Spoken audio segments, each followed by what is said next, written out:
Heroes never die. Nerf this. Salut tout le monde, bienvenue dans Nerf 10 Podcast épisode 1. Je suis Raoul Villeroy, aka Altiron, et cette semaine, comme chaque semaine, je suis avec Loïc Goyet, Stuck Logo pour les intimes. Salut Logo.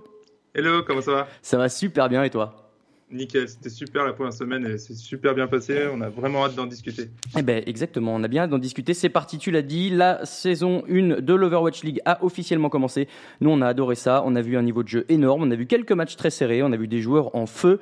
On va vous débriefer tout ça dès maintenant, on va parler de la bonne surprise de Philadelphie, on va parler des Los Angeles Valiant qui sont invaincus, on va donner notre MVP, nos pronostics et on arrivera en overtime. Alors que vous soyez dans les transports, au boulot, en train de jouer à Overwatch, accrochez-vous au convoi, c'est parti pour un nouveau podcast.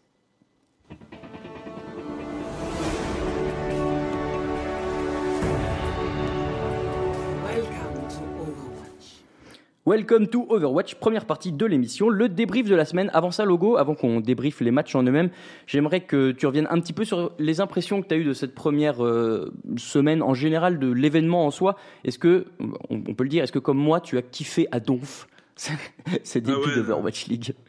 C'était fou, hein. Franchement. J'ai pas réussi à décrocher. Enfin, j'ai regardé le maximum de matchs que je pouvais. Enfin, je les ai tous vus en fait. Le problème, c'est que c'est trop tard dans la nuit, donc des fois, t'es obligé, par rapport au boulot, truc comme ça. Ouais, c'est vraiment, ça. Il y a déjà beaucoup d'intensité, il y a déjà plein d'histoires, il y a des joueurs qui se démarquent. Enfin, il y a vraiment, c'est vraiment passionnant et Blizzard, on peut les féliciter parce qu'ils ont fait un truc vraiment top, quoi. Ouais, il y a quelques chiffres qui sont sortis. Il y a eu 440 000 personnes le premier jour qu'on regardait. Alors c'est les chiffres de Twitch, donc qui excluent les viewers chinois. Il y a eu 65 000 en France le premier jour, 65 000 spectateurs, c'est quand même énorme. Un grand merci d'ailleurs, un grand bravo aux cast français qui ont animé ces 4 premières journées. C'est vrai que c'est hyper sympa d'avoir un stream en français, quand on sait qu'il y a juste anglais, chinois et coréen comme langue, d'avoir en plus le stream français de qualité. Franchement, c'est encourageant pour la suite et c'est super sympa. On va commencer donc avec notre première affiche qui était, on l'attendait tous un peu, le match entre les Dallas Fuel et les Seoul Dynasty. C'était l'affiche de la semaine, un match qui a tenu toutes ses promesses et que les Dynasty ont remporté sur le score très serré de 2-1, puisqu'il y a eu une égalité sur la dernière map et que dans ces cas-là, personne ne prend de points. Dernière map de Numbani. Un début de match de feu, Dallas qui gagne 3-2 sur Junkertown, qui prennent 2 points en 1,46 sur Anubis. On se dit waouh, c'est incroyable, c'est la sensation de la semaine. Et puis finalement, ils perdent 5-6 sur Anubis après 3 attaques et ils prennent 2-0 sur Ilios. Et je sais pas si tu es d'accord avec moi, mais moi je trouve que le match il s'est joué sur cette carte. Sur Ilios, oui, forcément. Alors après, on en parlera, mais les équipes full Corée ont toujours été extrêmement forts sur Ilios et sur les contrôles. Je pense que et on verra aussi avec Dallas sur l'autre match qu'ils ont eu cette semaine, mais ils ont un problème mental, c'est-à-dire qu'ils vont être un peu accrochés et ils vont avoir du mal à tenir tout le quad map. Hein. C'est long, ça dure quasiment 2 heures. Ouais, c'est clair. Il y a des remplacements. En plus, ils jouent beaucoup sur les remplacements. Et là, ils ont fait rentrer 8 joueurs en tout.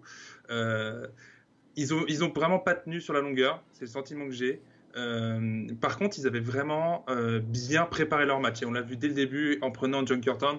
On a vu qu'ils avaient scouté leur équipe, qu'ils savaient contre qui s'affronter. Ils ont bien mis la pression là où il fallait. Ça se voit hein, parce que le match est très serré. À part le Ilios, tout se joue à un point d'écart. Oui, c'est ça. Et pourtant, en nombre de teamfights gagnés, Dallas n'a gagné que 27 et 42 pour Séoul. Donc ça prouve vraiment que derrière Dallas, ils ont vraiment appuyé là où il fallait. Quoi. Il y a une domination. Tu parles des changements. Les Dallas Fuel, ils ont fait des changements, notamment XQC qui est rentré en poste de tank et Chip Sagen en heal. Les Dynasty, ils n'ont jamais changé leur effectif du match. Ils sont restés les 6 mêmes joueurs. Et moi j'ai trouvé que les changements de Fuel avaient peut-être alors Chip Sagen j'étais assez convaincu, XQC par contre je l'ai trouvé transparent sur ce match, son entrée n'a pas été incroyable et pour moi la différence elle se fait là, c'est que Mickey, l'autre tank et lui ils n'ont pas réussi à imposer leur présence, ils sont morts 43 fois chacun tous les deux et ils ont fait 24 kills pour XQC, 30 kills pour Mickey. Ryu Jeong, le support adverse, alors qui est très offensif certes, mais il a 28 kills, c'est quand même plus que XQC. Moi j'ai trouvé ça dommage de leur part, enfin dommage, je pense que ça se joue là aussi, ils n'ont pas réussi les 2 tanks à tenir leur équipe. Bon, alors juste pour remettre en perspective, XQC n'a pas joué la première match non plus, donc ça peut aussi s'expliquer. Ouais, mais il est quand même mort autant de fois que Mickey, c'est ça que je veux dire, tu vois, en plus. Ouais, les tanks, les tanks du côté de Dallas, je pense que pour le moment, c'est la grosse faiblesse de cette équipe. On a vu Mickey s'excuser sur Twitter pour le niveau de jeu. Il s'excusait sur Twitter, tu veux dire ? Ok, on continue. Et très clairement, la frontline a du mal à tenir. Ça n'empêche pas Effect de faire les dégâts.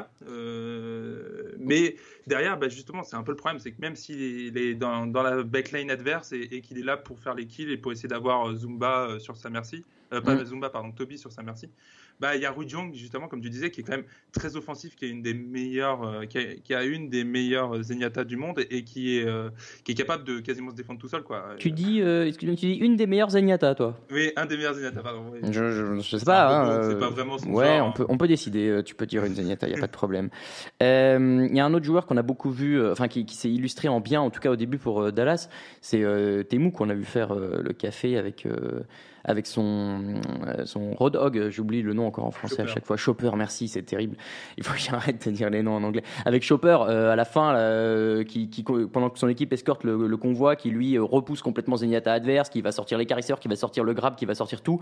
Et il y a eu une bonne maîtrise de ce perso-là. C'est encourageant pour la suite. Ouais, alors après, le problème, c'est que Chopper, tu peux pas l'utiliser partout. Et Taimu a vraiment été très fort sur son Chopper. Hein. Il a été impressionnant toute la semaine sur son Chopper. Par contre, derrière, quand il a fallu prendre, par exemple, un Junkrat, ça n'a pas du tout marché. Il n'a pas été dans le rythme. Son soldat était moyen. Donc voilà, on le sent. Hein, Junkertown, qui est la map où tu peux vraiment prendre Chopper tranquillement et faire du dégât avec, il joue à domicile. Exceptionnel, quoi. C'est le perso c'est le match qui gagne. Hein, c'est la game qui gagne. Ouais. Alors. Bon, donc sur ce match-là, on a fait à peu près le tour, je pense. En tout cas, voilà, de toute façon, la domination de Séoul s'est fait ressentir assez fortement, surtout sur la fin du match.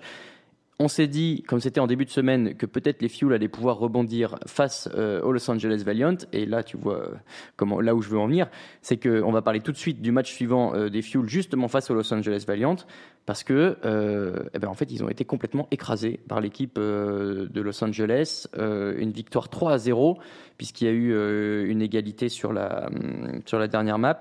Et c'est un match qui a été extrêmement serré et extrêmement long, puisque les premières maps, il y a eu un score de 8-7 pour les Valiant sur Junkertown. Et je t'ai dit une bêtise tout à l'heure, c'est la deuxième map qui était une égalité. C'était 5 partout sur Colonie Lunaire. On n'a jamais vu un début de match aussi long. Ouais, c'était vraiment éprouvant. Junkertown 8-7, c'était vraiment super long, quoi. Et en fait, ce qui s'est passé, c'est que Dallas a vraiment, comme on disait tout à l'heure, a lâché mentalement, quoi. C'est-à-dire que les deux premières maps ils se tiennent, les deux équipes se tiennent, et à chaque fois, les Valiant, sur Junkertown, arrivent à prendre l'avantage, à finir la map une troisième fois, ou pas finir, mais aller plus loin, je sais plus exactement. Et sur Colonie Lunaire, au début, ils étaient très très mal partis, les Valiant, et finalement, ils arrivent à forcer l'égalité. Et après, derrière Dallas s'effondre. Pour te dire, en fait, sur les deux premières maps, en nombre de teamfights, il y a 28-27 à l'avantage des Valiant, mais c'est très serré. Et après, sur les deux dernières maps, on est à 14-5 pour les Valiant. Il y a 55 teamfights sur les deux premières maps, ce qui est énorme pour un match comme ça. Et je suis d'accord avec toi, et je te rejoins un peu sur le... Moi, je trouve que ce format du quad map, il est hyper sympa, hyper intéressant. Par contre, peut-être l'ordre dans lequel se jouent les matchs, je trouve que quand on arrive à la map de contrôle, donc les Ilios ou les... je sais plus, c'est Oasis, qui sont dans le map pool pour l'instant, si tu as perdu les deux premiers ou que tu as fait un premier, une défaite et une égalité et que ça s'est joué à rien, vu que tu arrives au troisième où ça se joue un peu sur l'individualité, donc le mental doit être très fort, et que là tu commences à perdre, tu prends 1-0, 2-0, derrière c'est fini, tu arrives sur la map de hybride, contrôle puis escorte. Les mecs craquent généralement, et on l'a vu, ils ont fait des erreurs terribles, la fameuse C9 comme on l'appelle, de laisser Soon aller chercher un payload tout seul alors qu'ils viennent de gagner un teamfight, ils s'écartent tous, Soon avec Tracer vient, hop, tag le point, repart tranquillement, et ça c'est des erreurs mentales que tu peux pas te permettre à ce niveau-là. Ouais, et puis en plus, il y a XQC derrière on sait, qui mentalement est peut-être un peu déficient. On a vu Effect qui aussi commence à se plaindre de ses coéquipiers, et peut-être qu'in-game, il a déjà un peu tilté. Il s'est plaint notamment de ses tanks en stream. Il voudrait les tanks coréens, mais on ne peut pas tous avoir des tanks coréens. Non, bah oui, il a demandé spécifiquement un tank coréen, donc. Mais bon, voilà, c'est difficile. De l'autre côté, par contre, les Valiant font une prestation très très solide. Notamment Soon, qui a été élu MVP de ce match et du premier match des Valiant dont on parlera tout à l'heure. Sur Tracer, il est vraiment fantastique. Il a 78 kills pour 47 morts avec un différentiel de plus 31. Ouais, c'est énorme. Et quand il est avec Tracer, l'équipe, les Valiant, gagne 60% de leur teamfight. Et en fait, là où il est très très fort, c'est qu'il arrive vraiment à s'infiltrer dans la backlane, à rester toujours, à mettre la pression constamment sur les healers. Et surtout, il les map, c'est-à-dire qu'il va forcer le positionnement des fuels à un endroit particulier, là où il veut, il les amène vraiment là où il veut. Et derrière, l'équipe, c'est dans un panier, quoi. Ils font ce qu'ils veulent derrière les autres des Valiant. Et vraiment, Soon a vraiment impressionné. Et cette équipe des Immortals qui, l'année dernière, pendant les Contenders, avait vraiment du mal, depuis qu'ils sont devenus Valiant et qu'ils ont recruté les 2 Français, deviennent, pour le moment, en tout cas, la meilleure équipe non coréenne. Ils sont vraiment évidemment, Cocorico, c'est la seule, tu l'as dit, c'est la seule équipe non coréenne qui a 2-0 aussi. Et ils sont premiers pour l'instant de la Ligue. Ce classement ne veut pas dire grand-chose à l'heure actuelle, mais ils sont premiers parce qu'ils n'ont concédé aucun point. Ils ont gagné tous leurs matchs. Ils ont fait une égalité, on l'a dit, sur Colonie Lunaire là, face au Fuel, mais sinon c'est 4-0, 3-0.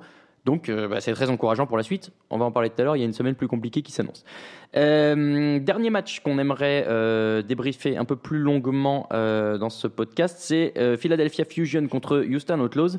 On attendait beaucoup des Philadelphia Fusion qu'on n'avait pas vu jouer en pré-saison. On savait que les Outlaws étaient un peu poil à gratter, étaient capables d'embêter toutes les grandes équipes. Ils avaient toujours posé des problèmes, même s'ils avaient perdu chaque fois.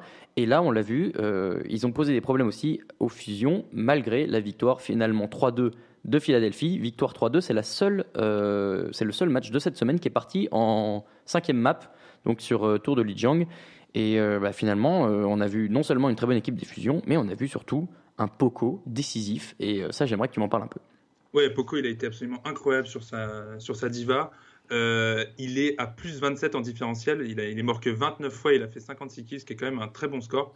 Et il a surtout fait, et ça c'est très impressionnant, 14 victimes de la destruction de Mecha, qui est l'ultimate de Diva. Ouais, et qui est très dur à placer. Qui est très dur à placer. On sait que tout le monde connaît l'ulti. Il part, c'est notre générique. Hein, il part, il explose, tout le monde le voit arriver. Normalement, tu as le temps de te cacher. Et il a réussi à faire des kills à chaque fois. C'est vrai que ça, c'est bon. Oui, il a trouvé des angles vraiment très très forts. Il y avait une bonne synergie avec Fragi, qui a plusieurs fois poussé les Outlaws dans l'autodestruction, les 2 ultis des 2 tanks en même temps. Vraiment, Poco, c'est une très bonne surprise. On savait pas trop s'il allait pouvoir être dans un titulaire, et finalement, là, il s'impose. En tout cas, oui, il a l'air de vouloir prendre la place. Encore une fois, ça durera jusqu'au retour de Sado qui est banni pour 30 matchs là. Alors Sado est main tank, donc il va peut-être plus embêter Fragi. Il faut voir. Mais voilà, on ne sait pas trop. En tout cas, les 3 premières phases, normalement, il sera titulaire. En tout cas, s'il continue sur ce niveau-là. Il y en a 2, moi, qui m'ont beaucoup impressionné aussi chez les Fusions, et tu te doutes de qui je vais parler, c'est Carpe et Shadowburn, les 2 DPS. Ils ont un différentiel respectif de 33 et 31, donc ils sont morts. Ils ont fait 33 kills de plus qu'ils ne sont morts, et 31. Et avec des joueurs comme ça, c'est pas étonnant que tu l'emportes sur des maps de contrôle comme Lijiang ou sur Oasis, puisque il y a des joueurs qui sont capables de tuer toute l'équipe adverse comme ils le veulent.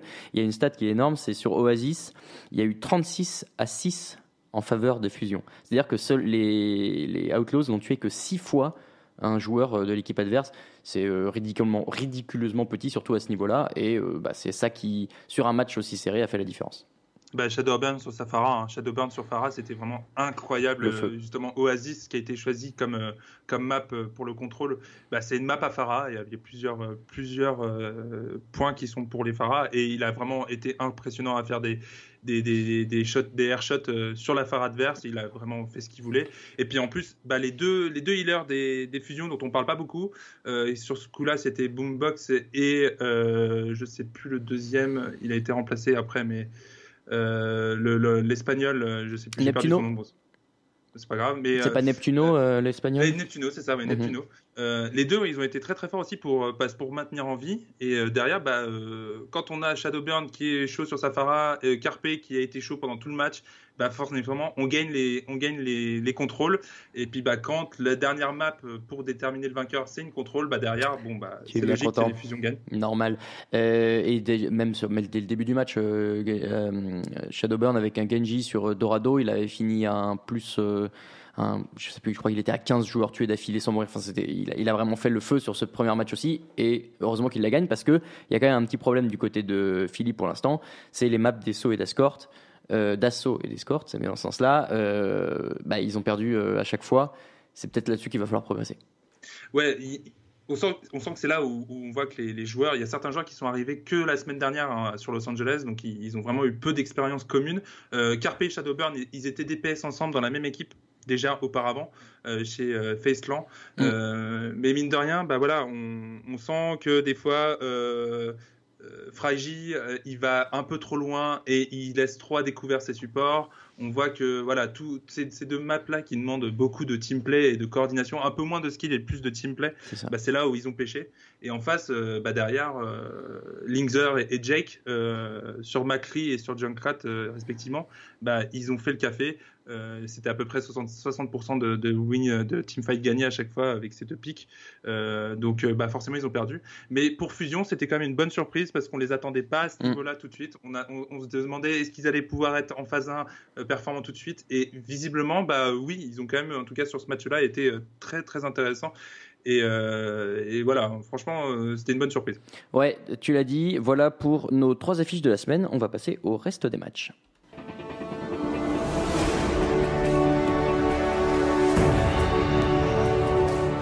Capture the objective. Logo, si ça te va, on va faire les 9 autres matchs donc dans l'ordre chronologique. On en a fait 3, il y en avait 12, donc il nous en reste 9. Et on va commencer par le tout premier match de l'histoire de l'Overwatch League qui voyait les San Francisco Shock affronter les LA Valiants avec une victoire. On en a un tout petit peu parlé déjà, sans conteste, 4-0 pour les LA Valiants avec Soon, notre Frenchie, MVP du match. On a démarré très fort, c'était hyper sympa moi je trouve, commencer déjà par l'équipe la plus française de la ligue et de voir Soon performer à ce niveau. Ouais, Soon il était vraiment très fort. Il a vraiment en fait profité de l'agression des tanks de San Francisco qui étaient vraiment, ils se sont trop commit, vraiment beaucoup trop. Et derrière Soon qui justement lui est très fort pour s'insérer dans la backlane et mettre la pression sur les leaders. Il en demandait pas tant, donc il a vraiment fait la différence là-dessus. Il y a eu une bonne performance aussi Silk Thread qui est le remplaçant. On en avait parlé dans l'épisode 0, souvenez-vous-en. Et qui en fait rentre. On est des experts ou pas ? Bon alors. En fait, il a beaucoup joué parce que Agilities, le DPS titulaire des Valiant, est malade en ce moment. Mais Uncall était aussi, le support français des Valiant, il a dit avant le début du match qu'il était un peu malade. Et bon, je trouvais que ça se voyait un petit peu, mais voilà, ils ont quand même réussi à gagner, donc bravo à eux. Côté San Francisco, il y a quand même un joueur qui surnage, c'est Baby Bay, mais il est un peu esselé. Ouais, mais un peu trop tout seul. Il y a Nomi aussi qui a fait une bonne performance, mais encore une fois, les tanks étaient un poil trop agressifs. Je pense que c'est des choses que peuvent corriger assez facilement San Francisco. C'est de la coordination, c'est du positionnement. Voilà, c'est pas du skill pur. Donc voilà, le score est sévère, mais pour les chocs, c'est pas sinon plus catastrophique. Il y a des choses qu'on peut corriger assez facilement et pour se remettre en chemin. Et ça va être difficile pour accrocher les playoffs, en tout cas pour le moment de ce qu'on voit, mais il y a quelque chose. Deuxième match, les Shanghai Dragons face aux LA Gladiators. Là aussi, c'était sans appel le score 4-0 pour les Gladiators. Les Chinois n'ont pas pris un seul point, ils ont pris qu'un seul point, c'était sur Anubis. Sinon, c'était full all partout pour Los Angeles. C'était plutôt expéditif comme match. Ouais, franchement, Shanghai, ça va être difficile pour eux cette année, en tout cas au début. En cause, premièrement, c'est les deux DPS, Dia et Undead, qui ont vraiment un style similaire. On a vu, par exemple, Undead et Dia changer de rôle entre les traceurs et le sniper et Widowmaker entre la pré-saison et là ce match-là. Donc on ne sait pas trop. Les deux en fait sont plutôt DPS à la base et ça rend plutôt unidimensionnel cette partie-là. Et puis surtout les tanks et les healers ont du mal à être au niveau. Dia et Undead sont vraiment pas mauvais, hein, ils auraient leur place tout à fait légitimement dans d'autres équipes Overwatch League. Par contre, derrière, il y a un peu du mal. Ouais, je suis d'accord, ça suit pas trop. Match suivant, c'était Dallas-Séoul, on en a déjà parlé. Le deuxième jour, on commençait avec London Spitfire face au Florida Mayhem. Victoire 3-1 des London Spitfire. Il y a eu une petite surprise quand même avec les Florida Mayhem qui ont remporté la première map sur Dorado. Il y a quand même une petite erreur de Profit, le DPS des Spitfire, qui à la fin de la première manche, au moment où c'était à eux d'escorter le convoi, en fait, a préféré chaser un joueur adverse plutôt que d'aller ticker overtime. Et du coup, ils perdent sur cette erreur-là. Derrière, il n'y a plus d'erreur du tout. 2-0 sur Oasis, alors que la première map passe mais à rien du tout. Il y a 0,1 seconde limite que les Mayhem gagnent la point. Et en fait, finalement, ils finissent à 2-0. Full hold sur Numbani. Bon, les Spitfire, ils sont quand même au-dessus. Ouais, il y a pas photo. De toute façon, c'était les grands favoris du match et ils ont plutôt bien répondu. Il y avait quand même une surprise. On les avait vus en pré-saison mettre d'un seul coup toute l'équipe de JC Busan de l'année dernière en Apex 4, ouais. Puis toute l'équipe de Cloud9 Kongdu. Cette fois-ci, ils ont fait un mix. Oui. Et ils ont échangé comme ça. Ce qui est en fait un petit peu un désavantage et un avantage dans le sens où on va vraiment s'assurer de mettre les meilleurs joueurs à chaque position sur le terrain, non sur les PC. Par contre, c'est un terrain aussi sur le terrain de jeu. Par contre, ça demande un peu plus de temps, de coordination, choses comme ça. Et ça se voit un petit peu sur le fait qu'ils aient cédé cette map-là et qu'ils ont eu un peu chaud aux fesses à certains moments. Par contre, il y a du talent. Hein. Gesture, c'est un tank incroyable. Ouais. Profit, c'est un DPS vraiment fabuleux. Voilà, il y a quand même quelque chose. Les London Spitfire, faut compter sur eux. Ça fait partie des grands favoris. Et ils seront là à tous les matchs et ils seront toujours difficiles à prendre. Très certainement. Le match d'après, c'était Philadelphia-Houston. C'était notre troisième match des affiches. On en a déjà parlé. Ensuite, c'était les grands débuts de Boston contre New York et le Boston Uprising face au New York Excelsior et victoire 3-1 des New York Excelsior. Encore là, une fois, c'était un résultat attendu, même s'il y a eu une jolie résistance des Uprising qui ont gagné la deuxième map, Colonie Lunaire Horizon. Maintenant, les Excelsior, c'est du lourd. Hein. Libero, il porte bien son nom, je trouve, puisque dans beaucoup de sports, Libero, il fait un peu ce qu'il veut. Là, Libero, il peut jouer un peu tous les persos. Il y a un autre joueur qui s'est illustré, c'est Pine avec McCree. Il a joué qu'une seule map, mais il est venu, il a fait le boulot, il est reparti. Il a dabé et il est reparti. Pine, il a été élu MVP de la rencontre en n'ayant joué qu'une seule map, ce qui est quand même assez incroyable. Et tout le monde il y a eu des clips Twitch de Pine qui ont circulé tout le week-end. Sur Macri, il a été absolument incroyable, on en reparlera tout à l'heure. D'une manière générale, moi je voudrais parler un peu de Boston parce que ça a été une bonne surprise. On les annonçait dans les bas-fonds des classements. Mine de rien, leur duo de DPS avec donc c'est Dream Casper et l'autre, je crois que c'est Striker de tête. Ils ont fait du bon boulot et je les trouve assez intéressants et ils sont assez complémentaires. Ça ressemble un petit peu à ce que fait Philadelphie entre vraiment un spécialisé sur Genji et l'autre sur Tracer. Un très hitscan et l'autre très projectile. Et on a un panachage, je pense, c'est une équipe qui peut progresser. Vraiment très intéressant. Ouais, voilà pour ce match. Le suivant, c'était donc ça, c'était pour les deux premières journées. Ensuite, on a eu les Valiant contre les Fuel. On l'a déjà parlé, les Valiant qui se sont imposés 3-0. On retrouvait ensuite les Boston Uprising face aux Florida Mayhem. Et alors là, c'était assez surprenant comme résultat puisque les Mayhem se sont fait écraser 4-0 par Boston Uprising.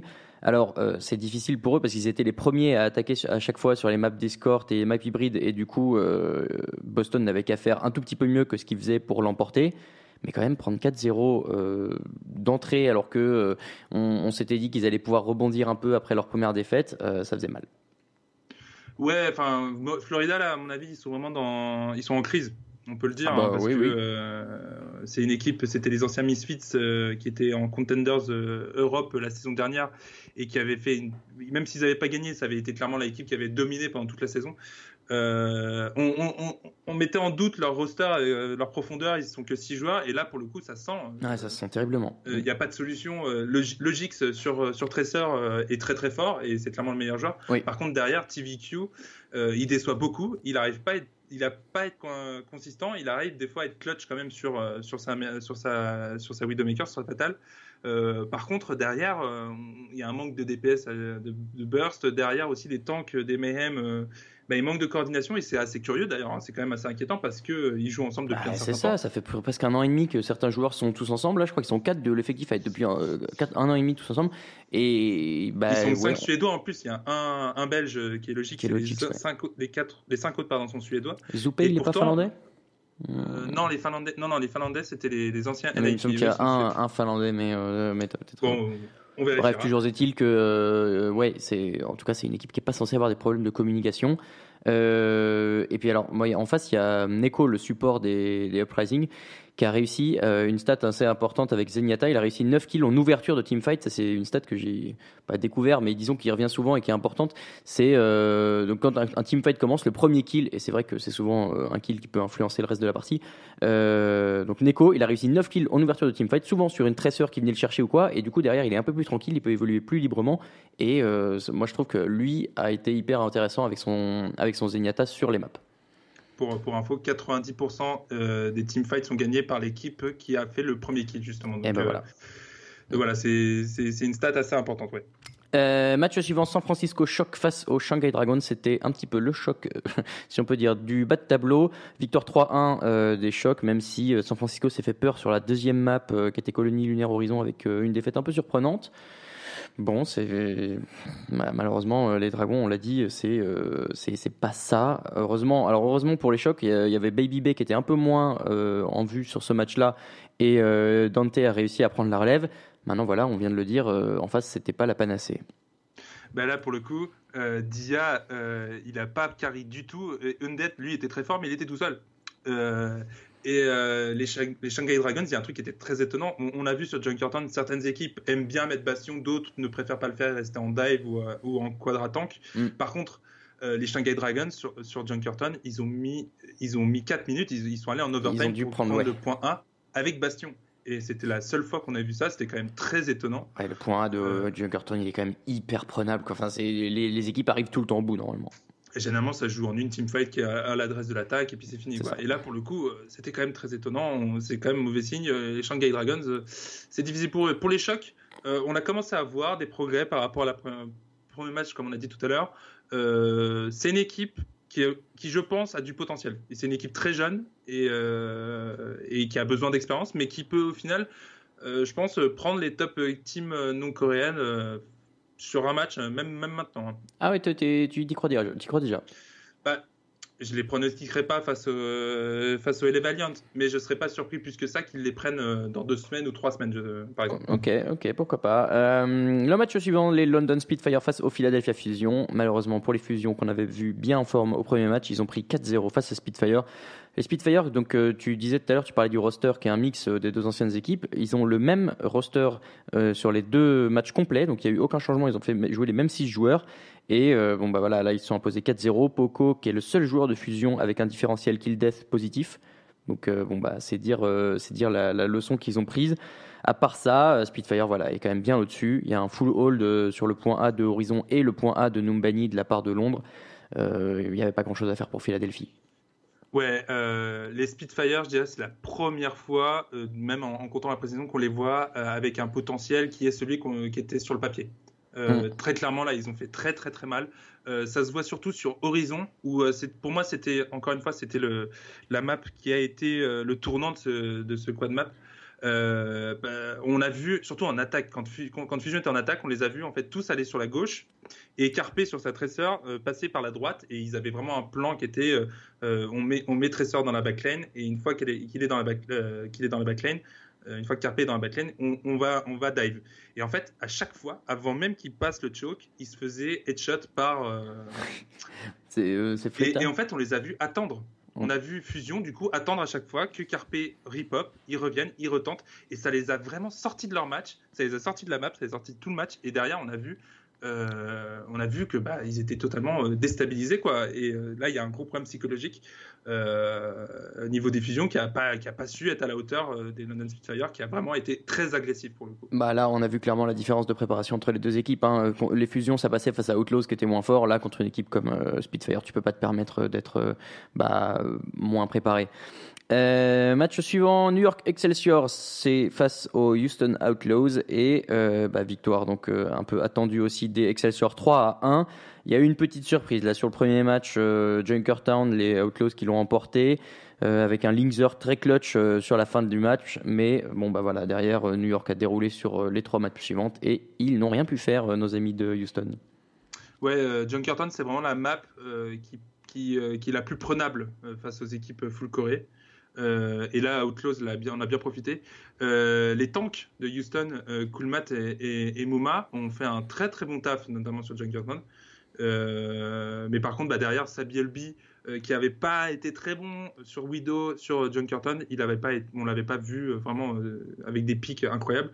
Derrière, sur les autres maps, il arrive à se cacher, un peu comme ce que fait Soon. Il arrive bien à se cacher dans la backline. On a vu plusieurs fois les Outlaws ils gagnent le teamfight et quand même derrière ils prennent pas l'objectif et ils cherchent partout voir où est Sabielby. Et derrière lui il arrive. Il y a la Discord qui est posée par Jonak, qui a été vraiment incroyable. Jonak qui a été le meilleur joueur de ce match-là. Il pose sa Discord sur la Mercy, et derrière Sabielby qui arrive de nulle part et qui le prend gratuitement. Enfin, c'était vraiment très très fort. Ouais.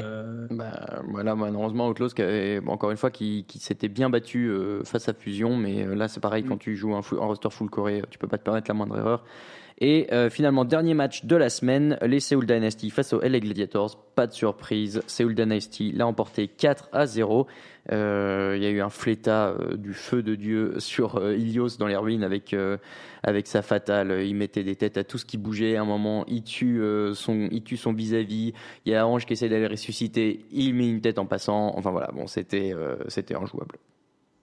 Ouais, Los Angeles, franchement, fait une bonne partie. Ils peuvent être, je pense qu'ils peuvent être contents d'eux, dans le sens où ils passent pas loin. Hein. Franchement, ils passent pas loin. Ça se joue à Hydration, qui se fait bien contrer sur ses blades avec Genji. Ça se joue sur le fait que Fleta a été vraiment très très fort pour reprendre des pics. Ça se joue surtout aussi sur LA qui n'a pas réussi à sortir de sa quad tank sur Horizon, notamment on a vu ça là où Séoul est capable de très vite changer la composition, tout de suite il voit ça marche pas, il change 5, tout de suite. 5 d'un coup. Ouais. Et là on voit l'intelligence notamment de Ryujong qui est capable d'avoir cette vision de jeu, cette lucidité et de dire à l'équipe tout de suite on change, ça marche pas. Là LA ils sont restés sur Horizon super longtemps avec une quad tank qui ne marchait absolument pas parce qu'ils avaient les ultis et qu'ils voulaient les utiliser, sauf qu'ils n'arrivaient pas. Et donc c'est là où on voit la force des Coréens, c'est que ils ont cette intelligence de jeu, ce petit surplus de lucidité qu'ont pas forcément encore pour le coup Los Angeles. Et voilà, pour conclure nos 12 rencontres de la semaine, vous avez eu donc le débrief de toutes les rencontres. Logo, j'aimerais ton MVP de la semaine, s'il te plaît. Alors, mon MVP, c'est un choix très subjectif dans le sens où il a joué que 2 maps sur 8 de son équipe. Ce qui donne une petite idée de qui c'est. C'est Pine, comme tu l'as dit, est venu, il a vaincu, il a dabé. C'est un joueur très sympa, déjà parce qu'il manie sa Widow et son McCree du feu de Dieu. Franchement, je pense qu'il a fait les plays les plus spectaculaires de cette première semaine. Il est très sympa aussi à regarder en dehors du jeu parce que on le voit quand il fait des super actions avec Genji, on le voit lâcher sa souris et serrer le poing. Il tape partout, il arrive. Il est vraiment très charismatique ce joueur et j'aime bien ce rôle un petit peu de spécialiste qui arrive vraiment sur sa map, qui fait le café. Qui est le joker et en plus qui est ultra important parce que les tiebreakers en cas de 2-2 c'est Dijon Tower en ce moment. Si tu le fais rentrer c'est comme ce qu'on disait tout à l'heure pour les fusions, c'est que si tu le fais rentrer sur des maps comme ça, il est capable de tout faire. Très bien, moi mon MVP j'ai choisi Fleta, le DPS des Seoul Dynasty. qui a été excellent face au Dallas Fuel et puis face au Gladiators qui a été omniprésent. Je l'ai dit tout à l'heure, il mettait des têtes de partout avec sa Fatal. Il y a une stat justement avec Fatal, il a réussi 58% des premiers kills en teamfight et près de 2 fois sur 3, c'est lui qui ouvre les hostilités et qui fait que son équipe va aller chercher la victoire après. Donc c'est un rôle hyper important. Il n'a pas joué des équipes face au Gladiators, c'était pas une équipe très impressionnante quand on prend en compte le niveau des Dynasty, mais voilà, il s'est imposé et voilà, j'ai voulu retenir sa performance à lui. On va passer tout de suite à la suite du programme et avec la présentation des matchs de la semaine 2.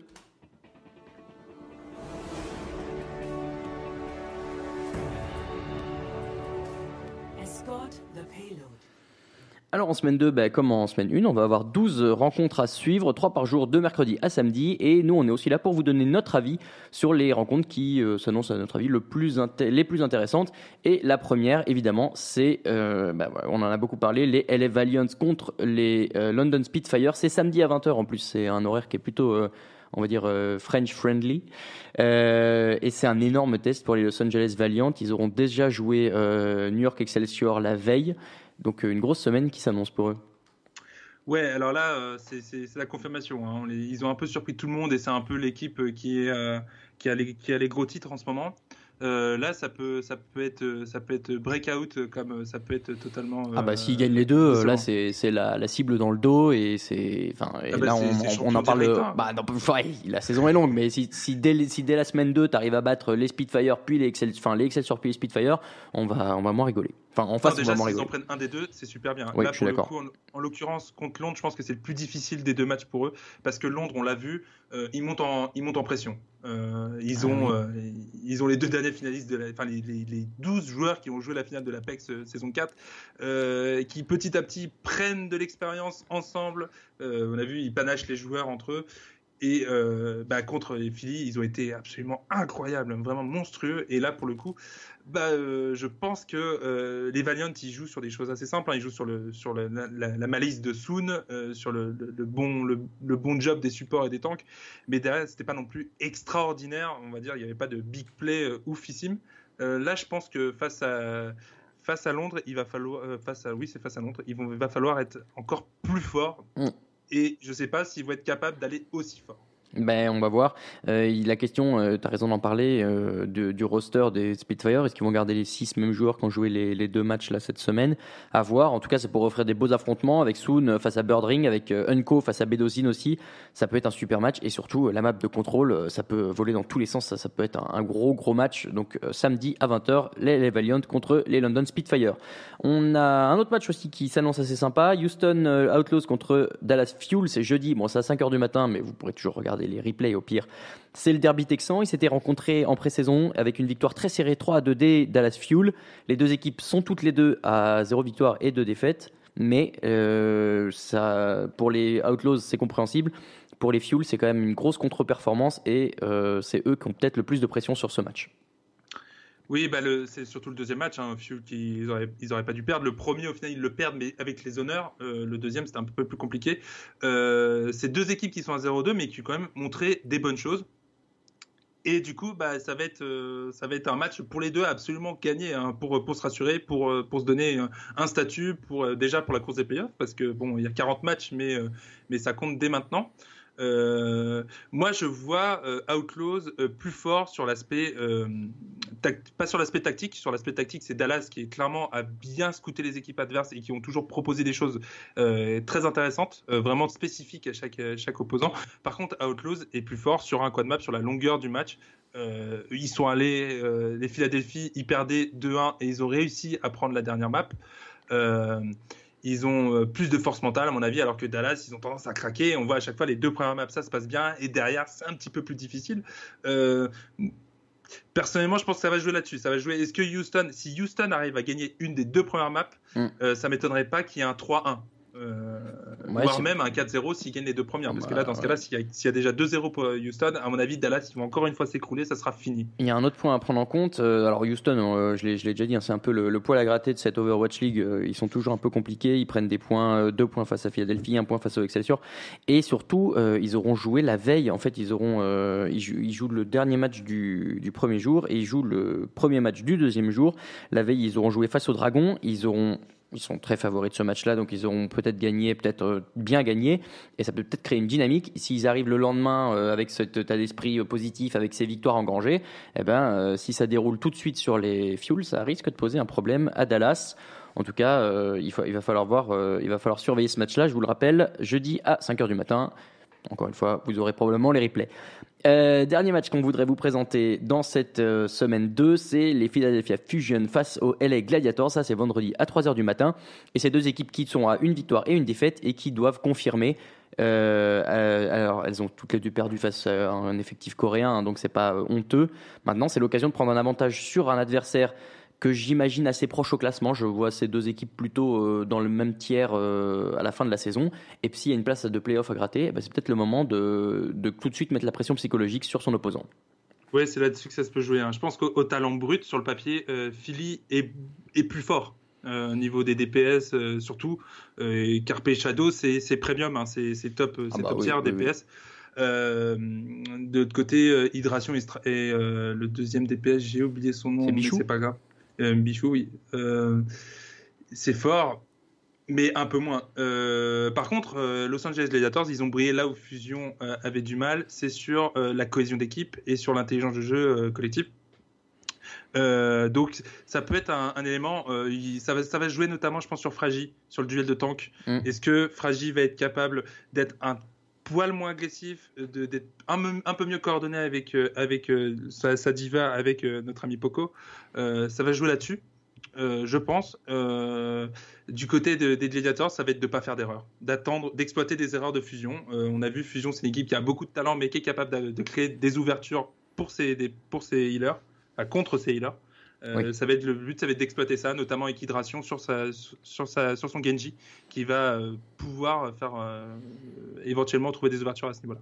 Ouais, donc ça c'est une rencontre qui s'annonce assez sympa parce que sur le papier en tout cas équilibré. Donc Philadelphia Fusion et les Gladiators vendredi à 3h du matin.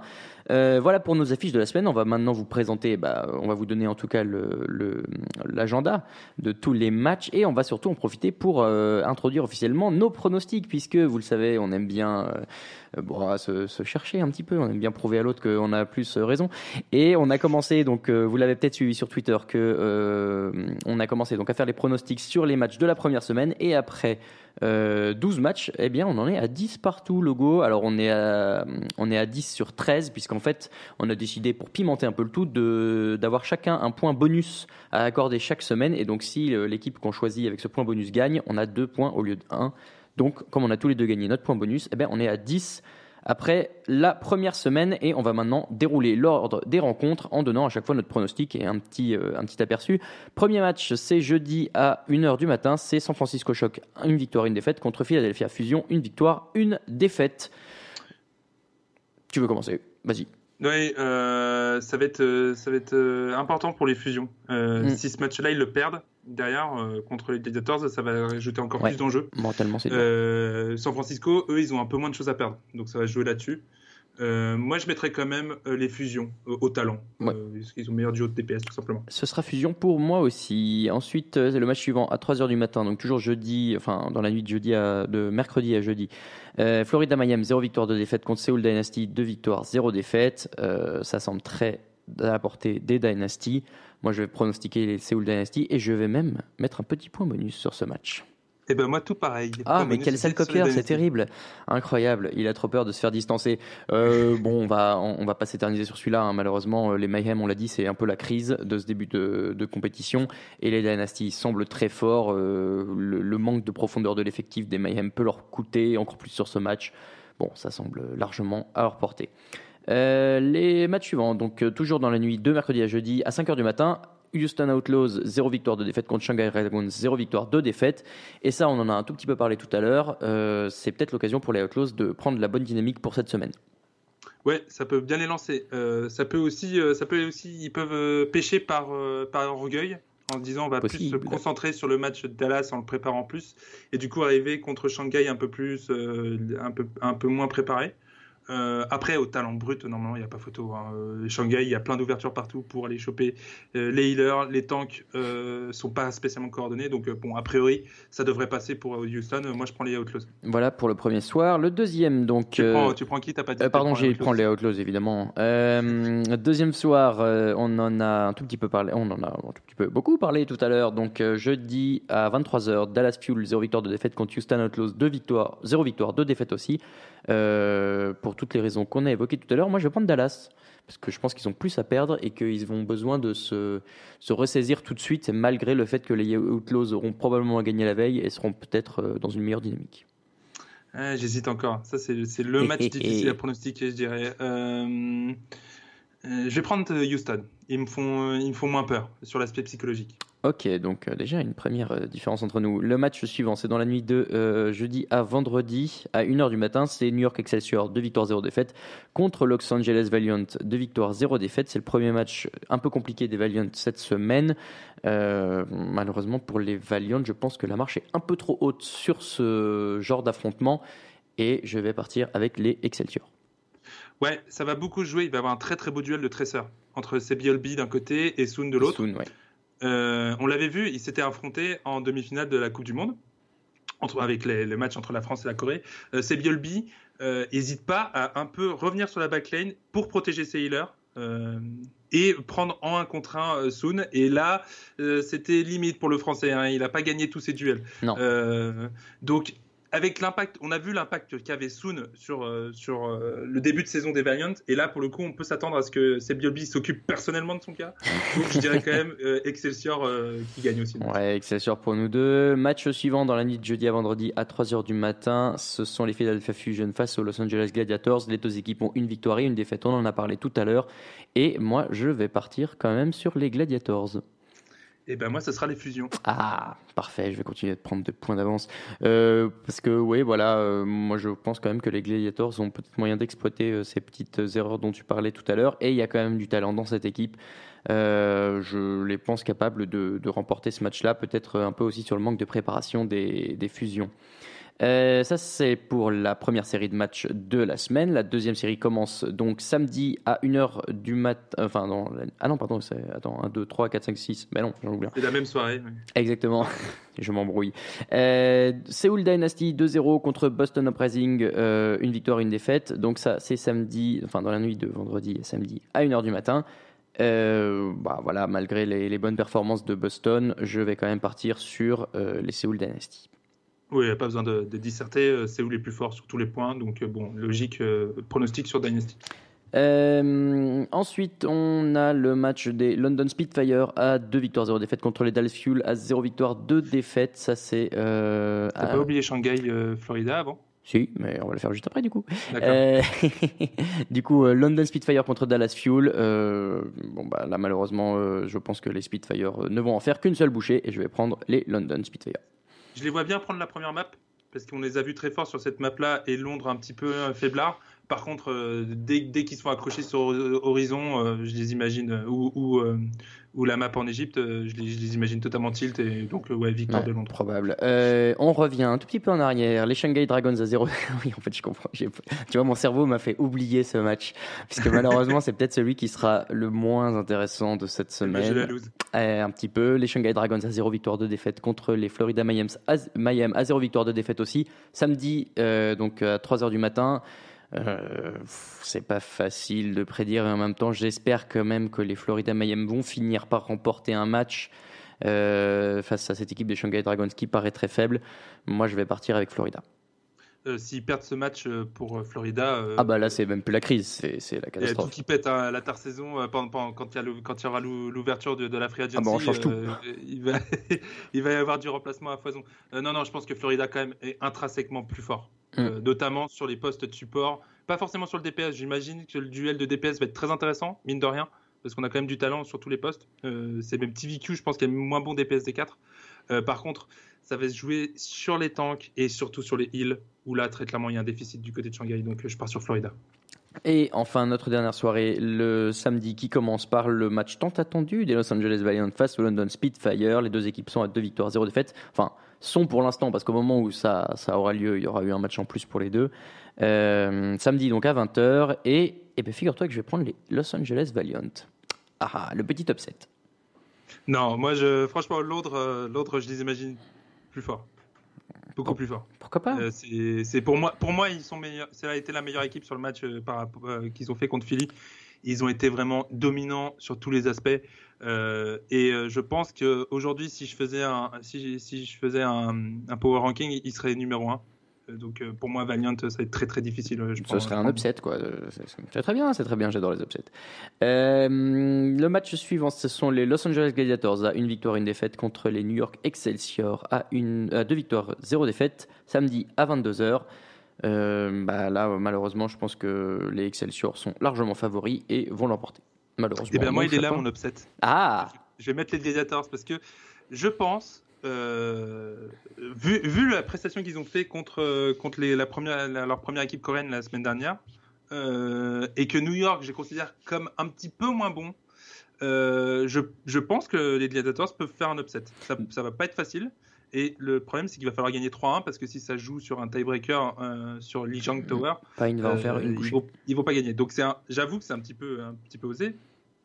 Mais ça peut le faire. Moi, j'aime bien le risque des Gladiators. Donc, si je suis ton raisonnement, les fusions battent les Gladiators qui battent les Excelsior. Donc, les fusions battent largement les Excelsior. Puisque tout à l'heure, tu as pronostiqué les fusions. Les fusions sont les meilleurs du monde. Ah, ok, sûrement. Bon, ça, c'est très objectif, j'adore. Et enfin, cela dit, tu me diras, j'ai pris les Valiant face au Spitfire.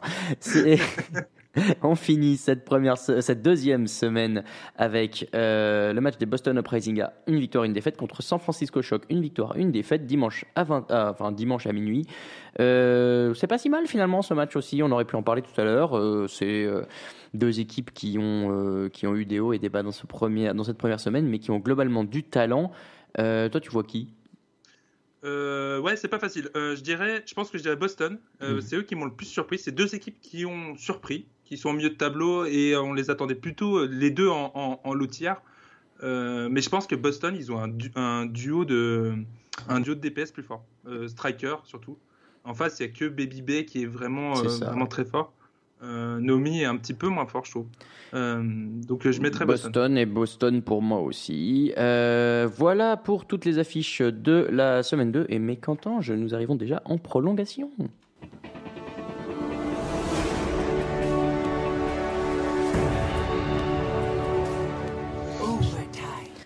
Logo, l'overtime, c'est le moment de tout donner pour la victoire à la fin de chaque émission. Vous aurez donc droit à notre séquence de prolongation en questions-réponses rapides. Est-ce que tu as ta fiche sous les yeux ? Est-ce que tu es prêt ?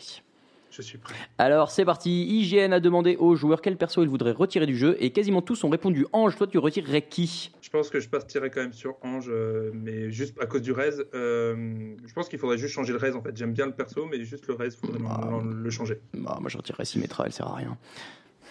Et alors, dis-moi, mon petit Alti, est-ce que les Dragons, ils vous sont condamnés à finir dernier de la saison 1 ? Et à ton avis, ils gagnent combien de matchs ? Oui, 4. Voilà. Est-ce que tu sais imiter l'ulti de Hanzo ? Alors, je suis un petit peu entraîné juste avant le podcast, alors je ne sais pas ce que ça va donner. Je t'écoute. Oga Wakachi Kurokuro ! Ouais, pas mal. Et alors toi, du coup, tu sais faire l'ulti de Genji ? Ok, on Et quel skin as-tu acheté avec tes 200 crédits gratuits ? Alors, j'ai un peu triché parce que j'ai acheté un 3e skin avec mes vrais sous. Je suis déçu. Et j'ai acheté, alors je suis un gros fan de Carpe, je suis un gros fan de Philadelphie d'une manière générale, vous l'avez peut-être remarqué. Et donc j'ai acheté Tracer et Soldat en hommage à mon ami Carpe. Et j'ai aussi pris Orisa parce que j'aime bien le perso. Les 3 chez les fusions donc. Les 3 chez les fusions. Très bien. Moi j'ai pris Ange des Valiant parce que Ange Valiant voilà. Et j'ai dû prendre Diva Spitfire parce qu'elle est jolie. Oui, c'est vrai. Et alors, du coup, si tu pouvais prendre un des maillots de l'Overwatch League, tu prendrais lequel ? Celui des Valiant, 99 Soon, RPZ. Voilà, rien de plus à dire. Et toi, tu prendrais qui ? Alors, je prendrais Poco, des fusions, forcément. Évidemment, on va en entendre parler toute la saison de cette histoire. C'est comme ça, malheureusement, que se termine déjà le premier podcast, le numéro 1, le tout premier de l'histoire de Nerf 10 Podcast. On espère que vous avez kiffé l'écouter autant que nous, on a kiffé le faire.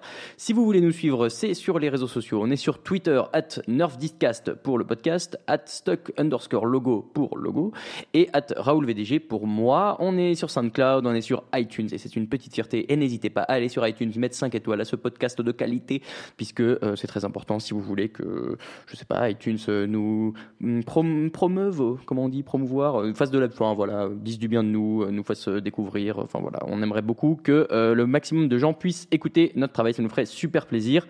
On va vous retrouver déjà lundi prochain, une fois les matchs de la semaine terminés. Mon petit logo, porte-toi bien, remets-toi bien de toutes tes émotions en NFL, puisque vous savez peut-être qu'on est aussi des très grands fans du football américain. Il se passe plein de choses sympas, vous pouvez aller jeter un œil sur touchdownactu.com, j'en profite, comme ce sont nos collègues mais néanmoins amis, on en refait une petite pub aussi, et voilà. Quoi d'autre? Je vous souhaite à tous une bonne année quand même, puisqu'on est encore au début de l'année. Donc bonne année 2018 à vous. Bon match de classement, ceux qui l'ont pas fait. La saison 8 a commencé. N'oubliez pas d'aller les faire. Et puis, logo, à la semaine prochaine. À la semaine prochaine. Encore merci à TDA Media qui produit l'émission. Mais oui, bravo, merci à eux. Écoutez ce qu'ils font, c'est très très bien. Allez, ciao tout le monde, bye bye. Salut.